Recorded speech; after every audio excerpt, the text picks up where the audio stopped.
नमस्कार साथियों, स्वागत है आपका हमारे इस नए वीडियो में। आज इस वीडियो के माध्यम से मैं कुछ अलग टॉपिक पे चर्चा करूंगा। आपको पता होगा कि यूपी पुलिस का पेपर कुछ दिन पहले हुआ, आरओ और एआरओ का पेपर कुछ दिन पहले हुआ, और पेपर लीक का जो बात उठ रहा वो आरओ एआरओ का भी उठ रहा, और यूपी पुलिस का तो काफ़ी तेज़ी से उठा। यूपी पुलिस में 60,000 जो है वैकेंसी आई थी, जो कि 17 और 18 फरवरी को हुआ, और 18 फरवरी को ही चीज़ें क्लियर हो गई। काफ़ी जो है स्ट्रॉन्ग प्रूफ मिलने लगे कि पेपर लीकेज हुआ है, जिसको लेके बच्चे काफ़ी परेशान थे और लखनऊ में धरना देने के लिए लोग इकट्ठा हुए। हालांकि सरकार जो है उनकी बातें मानी और काफ़ी अच्छे से उनकी बातें सुनी गई, और फाइनल डिसीजन ये रहा कि पेपर को कैंसिल कर दिया गया और अगले 6 मंथ में अगेन पेपर कराने के लिए जो है आश्वासन दिया गया है।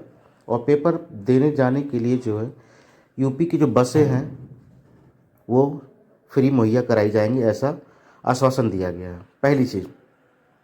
दूसरा एक चीज़ ये हो गया, माननीय सरकार आपसे निवेदन है कि इस तरह की पेपर लीकेज की समस्या लगातार बनी रही है, और ये बहुत ही बड़ा प्रॉब्लम है। इसको बस सुनने में छोटा भले लगे, लेकिन ये बहुत बिग प्रॉब्लम है, बहुत ही बिग प्रॉब्लम है। क्योंकि युवा जो होता है वो एक देश का, किसी भी देश का भविष्य होता है, और अगर इस तरह से पेपर की तैयारी कोई 3 साल 4 साल से कर रहा है और पेपर होता है, लीकेज हो जाता है, लीक हो जाता है पेपर, और पेपर लीक होने के बाद फिर इस तरह से धरना देना, ये करना, तो जो विद्यार्थी है वो पढ़ने के लिए बना है।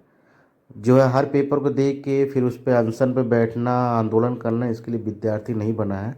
और मेरे हिसाब से शिक्षा ही मात्र एक ऐसा मूल्यवान चीज़ है जो गरीब से गरीब परिवार के जो जीवन स्तर को बहुत अच्छा बना सकता है, और बहुत कम खर्चे में।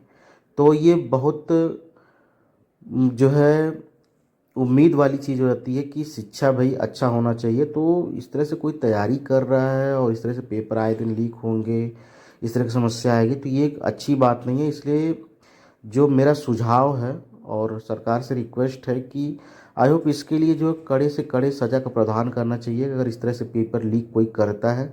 और दूसरी चीज़ एक और ऐड करना चाहेंगे कि पेपर कोई भी डिपार्टमेंट हो, वैकेंसी डिपार्टमेंट में कम हो या ज़्यादा हो, तो पॉसिबली जो है पेपर को ईयर टू ईयर टाइमली एकदम कराया जाना चाहिए, और एक फिक्स टाइम में उस पेपर को करा के रिजल्ट वगैरह आउट कर दिया जाना चाहिए। क्योंकि अगर कोई तैयारी कर रहा है और 5 साल तक वैकेंसी नहीं आई, तो 5 साल तक वो बैठा है। कम से कम टाइम से पेपर होगा, टाइम से जो एक रिजल्ट आएंगे, तो कोई बंदा अपना 2 अटैम्प्ट 3 अटैम्प्ट दिया, उसको लग गया भाई मेरे से नहीं, वो कुछ और ट्राई करेगा। ठीक है, तो ये दो चीज़ें बहुत इंपॉर्टेंट है। एक तो ये कि पेपर लीक की समस्या पर बहुत कड़ा रूल लाना पड़ेगा, और दूसरा जो है पेपर को टाइमली कराना पड़ेगा।